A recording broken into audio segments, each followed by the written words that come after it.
Hello everyone, this is Abhishek here. Welcome to my class. आज का मेरा टॉपिक है एरिथ्रोसाइट सेडिमेंटेशन रेट। हम क्या देख रहे हैं? एरिथ्रोसाइट सेडिमेंटेशन रेट यानी ईएसआर की हम इस वीडियो में स्टडी करेंगे कि ईएसआर क्या होता है। मैंने आपको ऊपर लिख भी दिया है ईएसआर यानी एरिथ्रोसाइट सेडिमेंटेशन रेट, यानी एरिथ्रोसाइट जैसे सेडिमेंट हो जाती है यानी नीचे जम जाती है किसी जगह पे, कंटेनर पे, उसको हम समझेंगे कि कहाँ जम रही है वो, और उसका जमना कितने हद तक और कितने घंटे में वो जमती है। आपकी आरबीसी, एरिथ्रोसाइट को क्या बोलते हैं? आरबीसी यानी रेड ब्लड सेल्स। इनका सेडिमेंट होना का जो रेट निकलता है यानी कितने आवर्स में कितना वॉल्यूम में ये सेडिमेंट हुई है, दबी है, नीचे गई है, उसका रेट हम निकालेंगे और इसी को बोलते हैं एरिथ्रोसाइट सेडिमेंटेशन रेट। तो चलिए आज का वीडियो शुरू करते हैं हम। ESR is governed by the balance between pro-sedimentation factors। ESR किसके द्वारा पता चल पाता है, किसके द्वारा ये होता है ESR? ESR is governed by the balance between pro-sedimentation factor, यानी जो pro-sedimentation factors हैं उसके बैलेंस के द्वारा क्या होता है? ESR निकलता है बॉडी में से, मतलब ESR की वैल्यू पता चलती है। ठीक है, तो ये कैसे गवर्न होता है ये वो हम आगे देखेंगे। सबसे पहले हम देखेंगे ESR के बारे में। ESR is the measure of ability. ESR क्या है?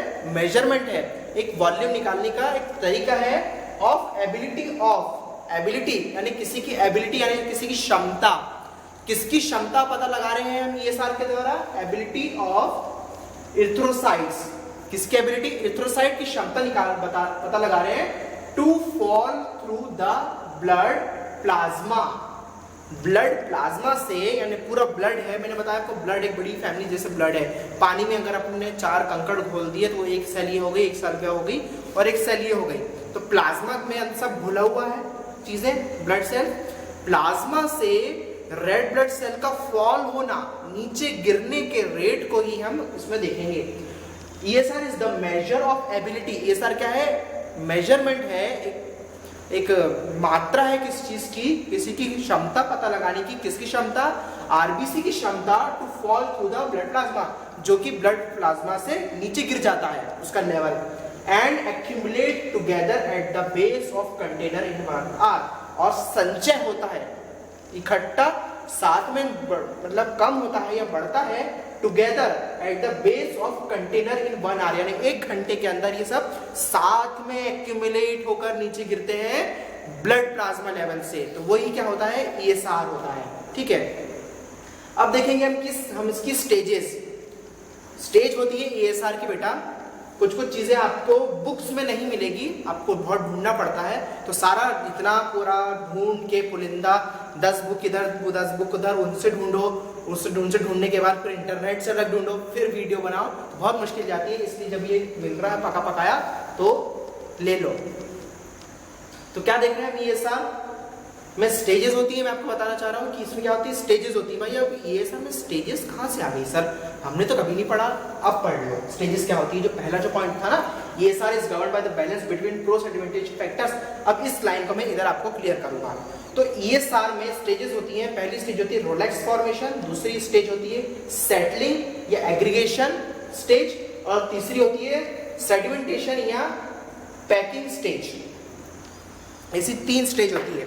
अभी 3 स्टेज कैसी होती है मैं आपको बताता हूं। यहाँ पे ये रहा हमारा ESR ट्यूब। क्या रहा? ये ESR ट्यूब है। ठीक है, ESR ट्यूब है।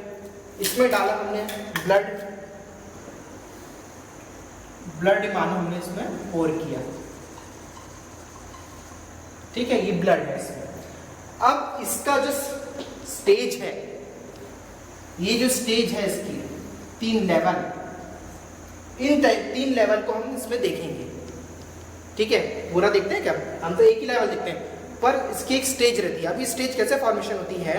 रोलेक्स फॉर्मेशन क्या होता है? ESR का स्टेज का गिरना, ये रोलेक्स फॉर्मेशन क्या होता है? रोलेक्स फॉर्मेशन यानी कि पाइलिंग, यानी एक के ऊपर जमना। पाइल करते ना, पाइल बाइंडिंग कराते हैं, पेज के ऊपर जमाते हैं। पाइलिंग कैसे होती है इसकी? पाइलिंग जैसे कि एक सिक्के की कैसे पाइलिंग होती है? आप देख रहे हैं कैशियर डिपार्टमेंट में, अगर या बैंक में जाओगे तो तो बैंकर्स क्या करते हैं, सिक्के को एक के ऊपर एक के ऊपर एक के ऊपर एक के ऊपर एक के ऊपर एक के ऊपर ऐसे जमा के रख देते हैं, ठीक है, इस तरीके से जमा के रख देते हैं। तो इसी को बोलते हैं रोलेक्स फॉर्मेशन। एक रोलेक्स फॉर्मेशन बनाता है ईएसआर। ईएसआर ही क्यों बनाता है, ईएसआर में सॉरी रेड ब्लड सेल ही क्यों बनाती है, एरिथ्रोसाइट ही क्यों रोलेक्स फॉर्मेशन कर रहा है, डब्ल्यूबीसी भी तो सेल है, प्लेटलेट भी तो सेल है, ये क्यों नहीं रोलेक्स फॉर्मेशन करते हैं? बिकॉज मैं आपको बता चुका हूं एरिथ्रोसाइट यानी red blood cells has a biconcave, का स्ट्रक्चर ऐसा रहता है, अंदर से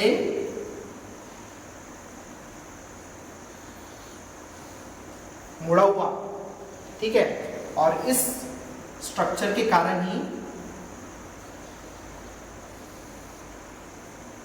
ऐसे स्ट्रक्चर के कारण ही क्या होता है, ये सिक्के के जैसा ऊपर जम पाता है, ठीक है। एक तो रोलेक्स फॉर्मेशन किया। अब ये रोलेक्स फॉर्मेशन बेटा क्यों होता है, क्या होता है, ईएसआर जब हम लगाते हैं और हमारी बॉडी में भी, जैसे मैंने आपको बताया, ESR is govern by the balance between pro sedimentation factors के कारण ही गवर्न होता है, यानी ये निकल के आता है ईएसआर। अब ये प्रो सेडिमेंटेशन फैक्टर्स क्या है? प्रो सेडिमेंटेशन जो फैक्टर्स है वो है आपका फिब्रिनोजन, जो क्लॉटिंग फैक्टर है।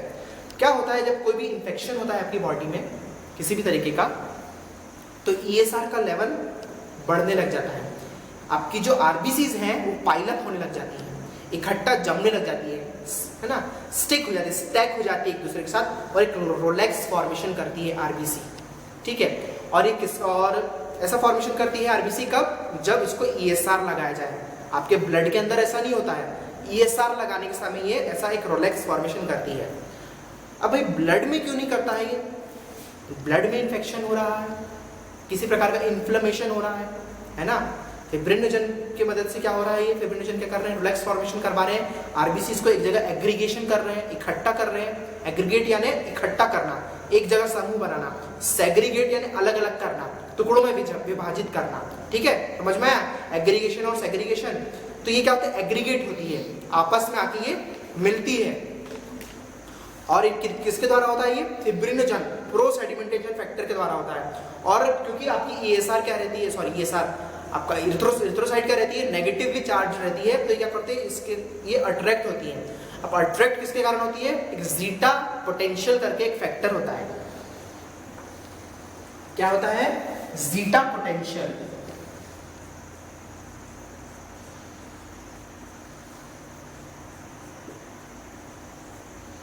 जीटा पोटेंशियल करके एक फैक्टर होता है, इसके कारण क्या होता है, ईएसआर सॉरी आपका एरिथ्रोसाइट इस तरीके का फॉर्मेशन कहाँ नहीं करती है, ब्लड के अंदर नहीं करता है। ब्लड के अंदर कब, जब आपके बॉडी में ही प्रेजेंट रहेगा। बात मेरी समझ में आ रही होगी, अगर नहीं आ रही फिर से बता दूं आपको कि जो ये पाइल फॉर्मेशन या रोलेक्स फॉर्मेशन, सेटलिंग डाउन, ये सब किसके अंदर हो रहा है, ये भाई हमारी ट्यूब के अंदर हो रहा है। ये कहाँ नहीं हो रहा है, ब्लड के अंदर नहीं हो रहा है। ये सारी 3 स्टेज हैं जो कि कहाँ हो लग रहा है, ये हमारे ट्यूब्स के अंदर हो रहा है, जिसके अंदर हम लगा रहे हैं। तो ये बॉडी के अंदर क्यों नहीं होता है, ये क्वेश्चन बन के आता है। जब इन्फ्लेमेशन बॉडी के अंदर हो रहा है तो ये रोलेक्स फॉर्मेशन बॉडी के अंदर क्यों नहीं हो रहा है? इसलिए नहीं होता है, किसके कारण नहीं होता है, जीटा पोटेंशियल करके एक फैक्टर होता है आपकी बॉडी के अंदर, ब्लड के अंदर, और ऑस्मोटिक प्रेशर और जीटा पोटेंशियल और आपका एरिथ्रोसाइट नेगेटिवली चार्ज रहने के कारण जीटा पोटेंशियल क्या करता है, पाइल फॉर्मेशन नहीं होने देता है आपके बॉडी के अंदर, ठीक है। बॉडी के अंदर वेन्स के अंदर ही पाइल फॉर्मेशन नहीं होने देता है। पर जैसे ही, और ऑस्मोटिक प्रेशर, साथ में ऑस्मोटिक प्रेशर भी ध्यान रखना, जैसे ही ये ब्लड बाहर आएगा, ईएसआर लगाने के लिए हम इसको रखेंगे, एक वर्टिकल स्ट्रेंड करेंगे, वहां पे जीटा पोटेंशियल वर्क नहीं करेगा, क्योंकि इसको एक ऑस्मोटिक प्रेशर नहीं मिल रहा है। जो कि ऑस्मोटिक प्रेशर कहाँ था, आपका वेन्स के अंदर था, वो ऑस्मोटिक प्रेशर अब कहाँ नहीं मिल रहा है, इसको बाहर नहीं मिल रहा है आपके एरिथ्रोसाइट को। और क्योंकि ऑस्मोटिक प्रेशर बाहर नहीं मिल पा रहा है एरिथ्रोसाइट को, उसके कारण क्या होगा, जीटा पोटेंशियल वर्क नहीं कर पाएगा, और फिब्रिन जो कि एक प्रो सेडिमेंटेशन फैक्टर है, वो अपना काम बताने लग जाएगा। क्या काम बताएगा वो, एग्रीगेट करना। पाइल फॉर्मेशन करने का काम। फिब्रिनोजन अपना काम चालू कर देगा, फिब्रिनोजन पाइल फॉर्मेशन करेगा, जीटा पोटेंशियल इसको होने से रोकेगा ऑस्मोटिक प्रेशर के मदद से। पर क्योंकि ऑस्मोटिक प्रेशर उसको ब्लड को आपके वेन से बाहर नहीं मिल पा रहा है, तो ये जीटा पोटेंशियल नहीं वर्क करेगा और अपना फिब्रिनोजन हावी हो जाएगा और वो करेगा पाइल फॉर्मेशन। तो इस तरीके से क्या होता है, हमारा पाइल फॉर्मेशन होता है। अब पाइल फॉर्मेशन कितनी देर के लिए होता है, 10 मिनट के लिए, 1 घंटे के लिए लगाते हैं ना हम ये साथ, तो 10 घंटे में क्या होता है, वो पाइल फॉर्मेशन होता है, एक के ऊपर एक के ऊपर एक के ऊपर एक के ऊपर आरबीसी जम जाती है। अब अगला स्टेज क्या होगा, अगला स्टेज है इसका सेटलिंग स्टेज या एग्रीगेशन स्टेज। एग्रीगेशन तो हो रहा है, सेडिमेंट तो सब पूरी ऊपर से लेकर नीचे तक सेडिमेंट ही हो रहा है। सेडिमेंटेशन क्या, फॉलिंग डाउन नीचे। जैसे कि अपन कोई चीज छानते हैं, है ना, कोई चीज छानते हैं अपन, जैसे कि अपन ने चावल धोया, चावल धोते हैं ना, चावल धोया और पानी फेंकते हैं अपन, तो क्यों पानी फेंकते हैं अपन, कि नीचे अगर कुछ कंकड़ वगैरह है, कचरा वगैरह तो निकल जाए। तो कंकड़ क्या है, नीचे सेडिमेंट में है, तल में, सतह में जमने वाली चीज को ही क्या बोलते हैं, सेडिमेंट। जो सतह में तले में जम जाए उस चीज को बोलते हैं सेडिमेंट, और जो चीज ऊपर रहे, टॉप में रहे, उसको बोलते हैं सुपरनेटेंट, यानी ऊपरी भाग। ठीक है, चाय गर्म करके लाते हैं ना अपन, और थोड़ी देर चाय ठंडी हो जाती है तो एक पतली सी परत बन जाती है चाय के ऊपर, मलाई की जैसी परत नहीं बनती है, दूध वाली चाय, काली चाय नहीं है ना, काली चाय पे भी बन जाता है मेरे ख्याल से वो। तो वो क्या है, सुपरनेटेंट है। और नीचे अगर जो चाय पत्ती जमी हुई है वो क्या है, सेडिमेंट, और ऊपर का क्या भाग था, सुपरनेटेंट। तो इस तरीके से क्या होता है, ब्लड में भी सुपरनेटेंट और सेडिमेंट तरीके से आपकी एरिथ्रोसाइट जमती है। तो एक तो हो गया है भैया पाइलअप हो गया है, कॉइन के जैसे एक के ऊपर जम गया है। अब हो रही सेटल, एग्रीगेशन हो रही है, यहाँ से भी आरबीसी आ रही है, यहाँ से भी आरबीसी आ रही है, और इकट्ठा होते जा रहे हैं वो लोग, सब जमते जा रहे हैं। जमने के बाद अब क्या होगा, थर्ड स्टेज आएगी, और कितनी देर के लिए जमेगा, सेकंड स्टेज में 40 मिनट्स के लिए जमता है। ठीक है, 40 मिनट्स तक सब आते रहते हैं। उसके बाद क्या होगा, थर्ड स्टेज में क्या होगा, सेडिमेंटेशन या पैकिंग स्टेज। अब क्या होगा, सब पैक हो जाएंगे, इधर से भी आ गई आरबीसी, इधर से भी आ गई आरबीसी, ऊपर से भी आ गई आरबीसी, ऊपर से गिर रही है, फॉल हो रही है, जमते जा रही है, इधर से जम के क्या होगी, अब वो पैक हो जाएगी। रूम नहीं पैक हो जाता, बस में ढेर सारे चढ़ जाते हैं, एकदम हिलने की जगह नहीं हो जाती बिल्कुल। कभी कभी जब बसेस पैक चलती हैं, ट्रेन पैक चलती है, ट्रैवलिंग जो स्टूडेंट करते हैं उनको बहुत अच्छे से पता होगा कि हमको जाना है, कॉलेज पहुंचना है, तो अभी तो कोई साधन नहीं, दूसरी बस आने वाली नहीं, अब इसी में चढ़ जाओ, कितनी पैक हो जाती है, बस हिलने की जगह नहीं। अब आरबीसी को भी भाई अब हिलने की जगह नहीं है, सेडिमेंट हो गई है, पैक हो गई है वो। अब जब ये पैक हो जाती है, 10 मिनट तक हम उसको पैक होने देते हैं, ये मैंने एक एवरेज निकाला है, इतनी देर तक ये चीज होती है। ठीक है, अब ये जब पैक हो जाती है, अब ये पैक होने के बाद जिसका 1 घंटे का जो रीडिंग हुई है, 1 घंटे में ये जितना फॉल डाउन हुआ है ऊपर से लेकर नीचे तक, वो फॉल डाउन का हम क्या निकालेंगे, रेट निकालेंगे। ऊपर क्या है बेटा आपका, ऊपर हमेशा ध्यान रखना, प्लाज्मा तो अभी भी ऊपर ही है, आरबीसी बस फॉल हुई है।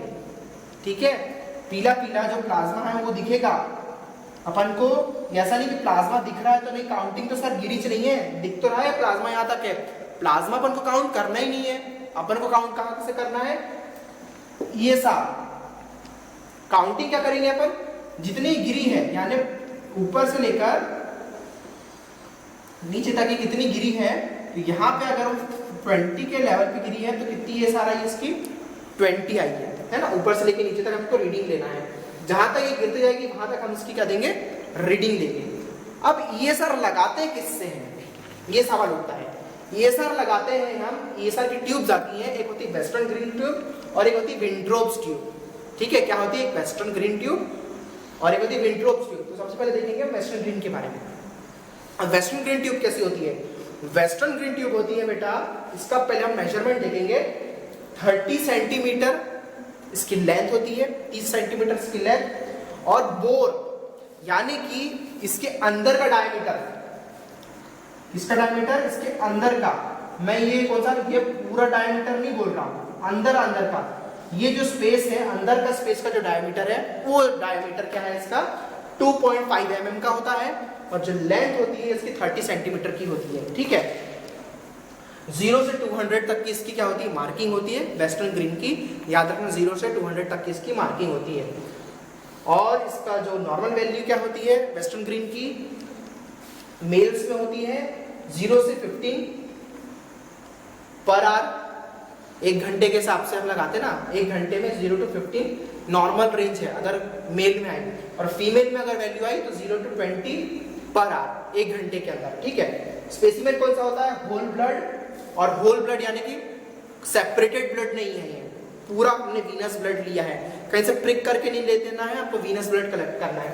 और ट्राई सोडियम साइट्रेट क्या होना चाहिए इसमें, एंटी कोगुलेंट होना चाहिए। वेस्टर्न ग्रीन जब करोगे तब ट्राई सोडियम साइट्रेट में ही कलेक्ट करना। ठीक है, और ट्राई सोडियम साइट्रेट भी कौन सा वाला, सोडियम साइट्रेट वाइल कौन से कलर की दिखती है, एकदम सादा है, स्काई ब्लू तो दिखती है, ऐसी कुछ है। स्काई ब्लू भी आती है, 2 तरीके की आती है सोडियम साइट्रेट वाइल, एक होती है स्काई ब्लू कलर की और एक होती है ब्लैक कलर की। तो जो ESR लगाते हैं हम वेस्टर्न ग्रीन से, तो हम ब्लैक कलर की ट्यूब में कलेक्ट करते हैं ब्लड, और जब हम लगाते हैं APT और APTT और कोगुलेटिंग फैक्टर्स का जब हम टेस्ट लगाते हैं तब हम ये कलेक्ट करते हैं स्काई ब्लू कलर में। क्यों, क्योंकि इनका एंटी कोगुलेंट का रेशियो कम ज्यादा रहता है। ठीक है, जो सोडियम साइट्रेट जो स्काई ब्लू रहती है उसमें एंटी कोगुलेंट का रेशियो ज्यादा रहता है, और जो ब्लैक कलर वाली रहती है, ब्लैक कलर वाली जो वाइल रहती है उसमें 1.4 का रेशियो रहता है सोडियम साइट्रेट में। ठीक है, जो ब्लैक कलर की वाइल रहती है हम उसमें ESR उसी में कलेक्ट करते हैं। ठीक है, अब इसमें एक चीज मैं बताना आपको क्लियर करूंगा, इसका जो अपर और इसका बॉटम, टॉप और बॉटम दोनों खुले रहते हैं, ओपन रहते हैं। ठीक है, टॉप और बॉटम दोनों, बॉटम तो ओपन रह गई, सॉरी टॉप तो ओपन है, इसका बॉटम भी ओपन रहता है, किसका, वेस्टर्न ग्रीन का। ठीक है, और ये उसमें कैप रहता है, कैप लगाने के बाद इसमें वैक्यूम क्रिएट होता है, आप टेस्ट ट्यूब में डालो और अपने ब्लड फिल अप हो जाता है। ठीक है, ये रहा वेस्टर्न ग्रीन। अब आते हैं फट से विंट्रोप पे। विंट्रोप्स कैसी रहती है भाई, विंट्रोप्स रहती है नीचे से पैक, नीचे से बंद रहती है, ये नीचे से खुली नहीं है कि निकल जाएगी। हाँ, आपको मन में क्वेश्चन आ रहा होगा भाई ये खुली है तो नीचे से ब्लड निकल जाएगा। स्टैंड रहता है इसका प्रॉपर, आप इसको स्टैंड में रखिए, स्टैंड में रहता है रबर, ये ऐसा स्टैंड रहता है इसका, ऐसा स्टैंड रहता है इसका, जिसमें ट्यूब को हम खड़ा करते हैं। ठीक है, और यहाँ पे कैसा रबर रहता है जिसमें क्या होता है, ये फिक्स हो जाता है, जिसके कारण अब ब्लड बाहर नहीं जाएगा, ऊपर से फिक्स नीचे से भी फिक्स वेस्टर्न ग्रीन में। इसके लिए भी हम स्टैंड रखते हैं, पर इसमें हमको रबर वाला स्टैंड लगाने की जरूरत नहीं रहती है।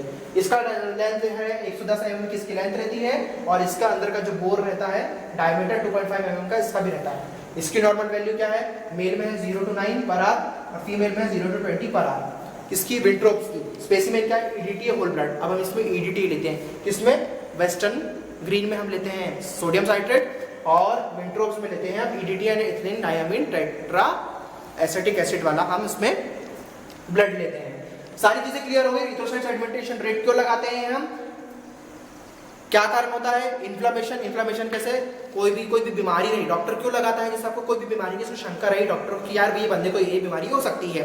अब एक पर्टिकुलर बीमारी को, पर्टिकुलर इन्फेक्शन को डायग्नोस नहीं करता है कौन, ESR। ये सिर्फ पता लगा पाता है कि भाई इसको कुछ प्रॉब्लम है, तभी इसकी ESR सेडिमेंट हो रही है, दब रही है, इन्फ्लेमेशन है बॉडी में कुछ पर्टिकुलर, नहीं इसको ट्यूबरकुलोसिस है, नहीं इसको गोनोरिया है, नहीं इसको स्टेफाइलोकोकस का कोई नोज़ोकोमियल इन्फेक्शन है, नहीं पर्टिकुलर नहीं पता लगाती है ये सिर्फ भी पता लगा सकते हैं कि भाई कोई इन्फ्लेमेशन इस बंदे को है। प्रेगनेंसी के समय ये बढ़ जाती है, बच्चों में ये कम रहती है, और ओल्ड स्टेज में आते आते ये फिर से बढ़ जाती है। ठीक है, नॉर्मल अडल्ट स्टेज में आते आते और बड़ी स्टेज में जब बुजुर्ग अवस्था में आते आते ये ESR की वैल्यू फिर बढ़ जाती है। प्रेगनेंसी में, इन्फ्लेमेशन में, ओल्ड स्टेजेस में ये, और ऑटोइम्यून डिसीजेस और कोई भी बीमारी, इन बीमारियों में क्या होता है, ESR की वैल्यू आपकी बढ़ जाती है। ESR कोई, फिर से बता दो, ESR कोई पर्टिकुलर डिसीज को पता लगाने के लिए, डायग्नोस करने के लिए नहीं है, ये सिर्फ बॉडी में इन्फ्लेमेशन या कोई इन्फ्लेमेशन यानी कोई बीमारी है इसको, इसका अंदाजा लगाने के लिए ये लगाई जाती है। अभी तो भाई ऑटोमेटेड सब आ गया है, तो ये अभी इतना चलन में नहीं है, हमारा मैनुअली जो हम करते हैं, अभी ऑटोमेटेड का ज़माना आ गया है, ESR की भी मशीन आ गई है। हम जब लगाते थे तब तो भाई ट्यूब्स में लगाते थे, वेस्टर्न ग्रीन्स में लगाते थे, विंट्रोब्स में लगाते थे, अब तो इसकी मशीन्स भी आ गई है। ठीक है, मशीन का हमको सिद्धांत नहीं जानना है। तो ठीक है, अब हमारे इस वीडियो में एरिथ्रोसाइट सेडिमेंटेशन रेट कंप्लीट होता है। कोई भी क्वेश्चन क्वेरीज हो आप मुझे कमेंट सेक्शन में बताइए। अच्छा लगा तो बताइए, बुरा लगा तो बताइए, पर जरूर बताइए।